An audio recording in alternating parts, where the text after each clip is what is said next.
নমস্কার বন্ধুরা, সবাইকে শুভ সকালের অনেক অনেক শুভেচ্ছা জানিয়ে তোমাদের পছন্দের ধারাবাহিক রোশনাইয়ের আজকের পর্বের রিভিউ নিয়ে আমি চলে এসেছি তোমাদের সামনে। বাংলা সিরিয়াল সমাচারে তোমাদের স্বাগত জানিয়ে আজকের পর্বের রিভিউ আমি শুরু করছি। শুরুতে আমরা যেটা দেখতে পাচ্ছি যে রুদ্র গুরুজি রোশনাইকে তার বাড়িতে নিয়ে আসে, আর বাড়িতে আসতে না আসতেই ওনার ওয়াইফ রোশনাইকে নিয়ে তামাশা শুরু করে দেয়। বলছে, এসো এসো ডান্সিং চ্যাম্পিয়ন, ডান্সিং কুইন, এসো, আমি আজকে তোমার জন্য খুব খুশি। তো তোমার ট্রফিটা কোথায়, দেখাও। তখন তো রুদ্র গুরুজি বলছে যে কি হয়েছে তোমার, ব্যাপারটা কি? তুমি জানো না আজকে রোশনের ফার্স্ট ডে ছিল আর সেরকম কিছু হয়নি? রুদ্র গুরুজি বলছেন, ওরকমভাবে কংগ্রাচুলেট করার মতো কোনো কিছু হয়নি। তখন বলছে, কে বলছে হয়নি? প্রতিবারের মতোই হয়েছে তো, শুধুমাত্র উইনারের নামটা পাল্টে গেছে। প্রথম রাউন্ডেই রোশনাই হেরে গেছে। তখন রুদ্র গুরুজি বারবার করে বলছে যে দেখো, কালকের দিনটা কিন্তু আমাদের কাছে খুব ইম্পর্টেন্ট, তাই জন্য আমাদের রেস্টের ভীষণ প্রয়োজন, আমাদেরকে ঘরে যেতে দাও। বলে, হ্যাঁ রুদ্র, তুমি যাও না, তোমাকে কে আটকেছে? শুধু রোশনাই থাকুক, রোশনাইয়ের সাথে আমার কিছু কথা আছে। তখন রুদ্র গুরুজি বলছে, তোমার ব্যাপারটা কি বলো তো? তুমি রোশনাইকে যেতে দাও ঘরে, আমার তোমার সাথে কিছু জরুরি কথা আছে। বলে, ঠিক আছে না, তোমার সাথে আমি জরুরি কথা পরে বলে নেব, আগে আমি রোশনাইয়ের সাথে একটু কথা বলে নিই, রোশনাইয়ের ট্রফিটা দেখে নিই। বলে, কেন তুমি এরকমটা করছো? তুমি তো সবটাই জানো। বলে, হ্যাঁ আমি সবটাই জানি যে রোশনাই প্রথম রাউন্ডে হেরে গেছে। বলে, খুব দুঃখ লাগছে জানো তো, যে তোমরা দুজন এত পরিশ্রম করেছো কিন্তু তারপরেও কোনো কিছু হলো না। তখন রুদ্র গুরুজি বলছেন যে এখনো সেরকম কোনো কিছু হয়নি। তখন ওনার ওয়াইফ বলছেন যে তার মানেটা কি? রোশনাই হেরে গিয়েও এখনো হেরে যায়নি, কম্পিটিশন থেকে ওকে বের করে দেয়নি? পল্লবী বলছে, আজকে তো আমি খুব খুশি। তখন রুদ্র গুরুজি বলছে, তুমি আজকে খুশি হয়েছো? বলে, হ্যাঁ, তুমি তো কোনোদিনও আমার খুশির কথাটা জিজ্ঞাসা করনি, আমার খুশি দুঃখ তোমার কোনো কিছুতেই কোনো কিছু এসে যায় না। তখন রুদ্র গুরুজি বলছেন যে তুমি কোনোদিনও তোমার খুশি বা দুঃখ কোনোটাই তুমি আমার সাথে শেয়ার করে নাওনি। তখন রোশনাইয়ের এই সমস্ত কথা শুনে ভালো লাগছে না। রোশনাই বলছে যে গুরুজি আমি ভেতরে যাচ্ছি। বলে, হ্যাঁ যাও, কিন্তু তারপরও তো রোশনাইকে যেতে দিচ্ছে না পল্লবী। রোশনাই বলছে যে এখানে আপনাদের প্রাইভেট কথাবার্তা চলছে, আর একজন শিষ্য হিসেবে আমার এখানে থাকাটা উচিত নয়, তাই আমার মনে হয় এখান থেকে চলে যাওয়াটাই শ্রেয়। কিন্তু পল্লবী কোনো কিছুতেই শোনে না, রোশনাইকে কিছুতেই যেতে দেয় না। গুরুজি বলছেন, আমরা আমাদের কথাবার্তা না হয় আমাদের ঘরের ভেতরে গিয়ে বলি। তখন বলছে, না, যা কথা হবে এখানেই হবে, আর ও সেটা শুনবে দাঁড়িয়ে, পল্লবী বলছে। এদিকে তো আরণ্যকের বাড়িতে মিনিকে নিয়ে খুব চিন্তা হচ্ছে। সবাই বলতে মিনির বাবা মাই বিশেষ করে তারাই চিন্তা করছে, আর ওদিকে ছোটু আর আরণ্যক সবাই তো খোঁজারও খুব চেষ্টা করছে, কিন্তু কিছুতেই মিনিকে পাচ্ছে না। সারা রাত কেটে গেছে। এদিকে মিনিকে হোমে রাখার কথা বলছে তনুশ্রী। বলছে, তোমরা তো টেক কেয়ার করতে পারছো না ঠিক করে, হোমে তো যথারীতি ওর টেক কেয়ার করা হবে, ওকে দেখে রাখা হবে। তখন বড় মা বলছে, আমি যদি শুধুমাত্র আমার মেয়েকেই দেখে রাখতাম তাহলে আজকে আমার মেয়েটার এই অবস্থা হতো না।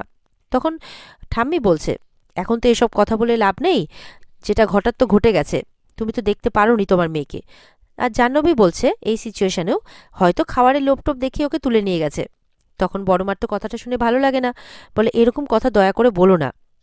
আর মিনির ওদিকে আরণ্যকের বাবাও আর কি বলছে বারবার করে যে ওকে হোমে রাখাটাই সব থেকে শ্রেয় ছিল, এইভাবে বাড়ির মধ্যে রাখাটা উচিত ছিল না।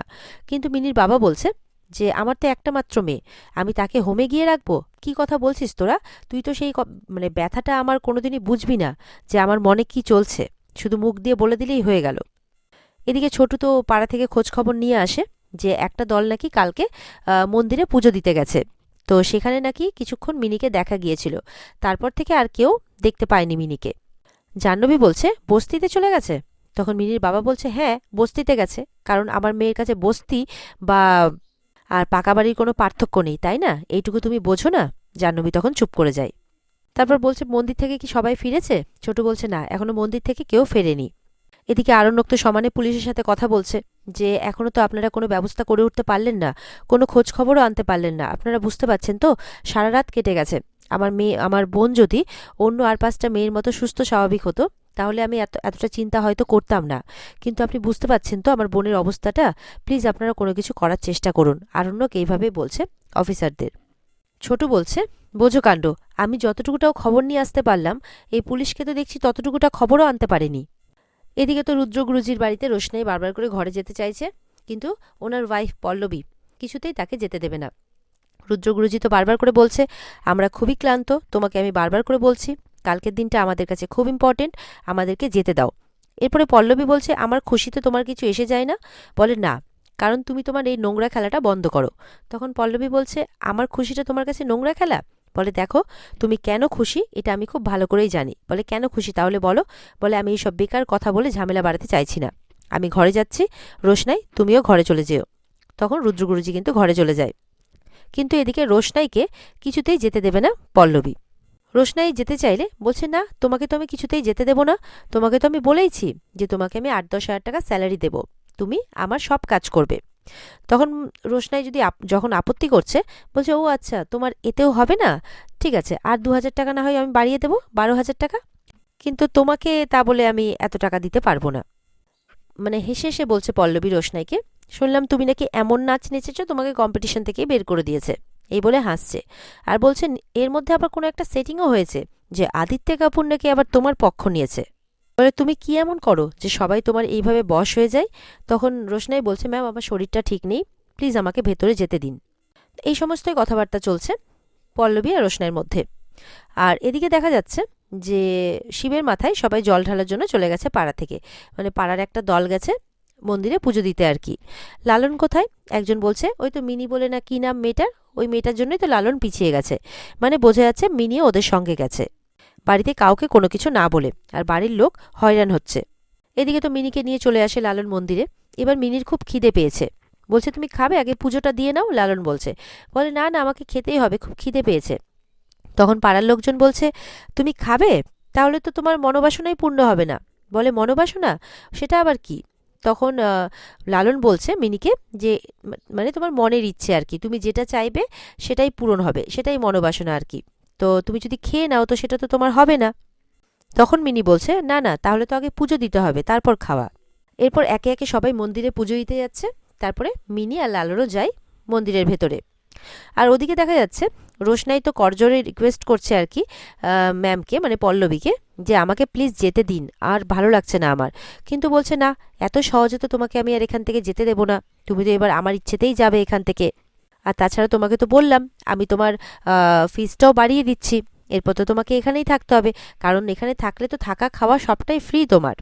এরপরে রোশনাই আবারও রিকোয়েস্ট করলে তখন বলছে যে তোমার তাহলে আরও বেশি টাকা চাই। এরপরে তো এই সমস্ত কথা বলতে বলতে গুরুজি চলে আসেন ফ্রেশ হয়ে। বলে, তুমি এখনও রোশনাইকে ভেতরে যেতে দাওনি? তখন বলেন, আমি কেন যেতে দেবো না? আসলে আমার খুশির কথা শুনে রোশনাই তো বলল যে আমার খুশির খবরটা নাকি জানতে চাই, তো সেটাই আমি বলছিলাম রোশনাইকে। রুদ্র গুরুজি বলছেন, কি তুমি তখন থেকে খুশি হয়েছো বলে যাচ্ছ? বলে, হ্যাঁ, রোশনাই হেরে গেছে, আমি খুব খুশি হয়েছি। এই যে তুমি বারবার কাউকে না কাউকে নিয়ে চলে আসো তাকে কম্পিটিশনে জেতাবে বলে, তাকে এত বড় কম্পিটিশনে যাওয়ার সুযোগ করে দাও, তুমি কখনো কি ভেবেছো যে আমার মনের উপর দিয়ে কি যায়? আর প্রত্যেকবার দেখেছি ওই অপয়া মেয়েগুলো আসে আর জিতে ট্রফি নিয়ে বাড়ি যায়। রুদ্র স্যার বলছে, তুমি কি বলে যাচ্ছ এসব? বলে, ছাড়ো এখন এসব কথা, আমি আজকের দিনটা খুব করে এনজয় করতে চাই, তাই আজকের দিনটাতে আমার তরফ থেকে তোমাদের দুজনকে আমি ট্রিট দিতে চাই, এইভাবে বলছে পল্লবী। এদিকে তো মিনিরা পুজো দিতে গেছে। পুরোহিত মশাই মিনিকে বলছে, তুমি হাত জোর করে বাবার কাছে যা প্রার্থনা চাওয়ার চেয়ে নাও। এরপরে মিনি আর লালন মিলে একসাথে বাবার মাথায় জল ঢালে।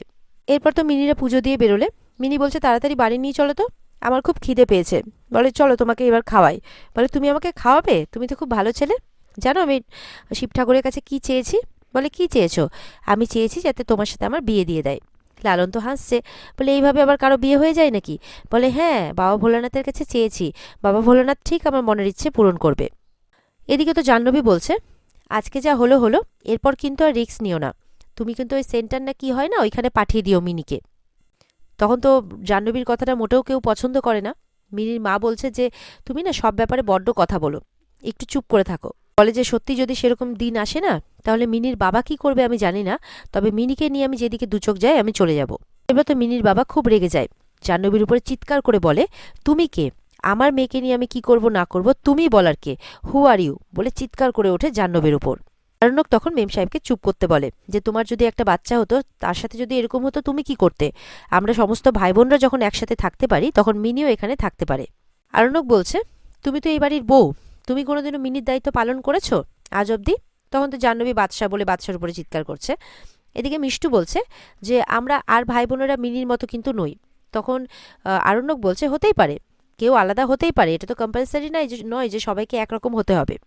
এই সমস্ত কথাবার্তা বলতে বলতে ওদিকে দেখা যাচ্ছে যে লালন ছোটুদা ছোটুদা বলে ডাকছে দরজার বাইরে থেকে। আরণ্যক চলে যায় দরজা খুলতে। রোশনাই এদিকে জল খাচ্ছে, খেতে খেতে খালি তার মানে স্টেজে যা যা ঘটেছে আর কি সেই সব কথা ভাবছে। বলছে আমি নাকি নাচতে পারি না, বিশেষ করে রঞ্জন প্রসাদজি উনি বলছেন উনি আমার সাথে ঠিক তেমনটাই করলেন যেমনটা আমার মায়ের সাথে করেছিলেন। আজকে আমার মা যে আমার সঙ্গে নেই সেটা শুধুমাত্র ওনার কারণে। উনি কি ভেবেছেন যে আমি মুখ বুজে সবকিছু সহ্য করে নেব? না, রোশনাই জবাব দেবে, রোশনাই সব কিছুর জবাব দেবে, সব কিছুর, এমনটাই বলে রোশনাই। আর এখানেই আজকের পর্ব শেষ হয়ে যায়।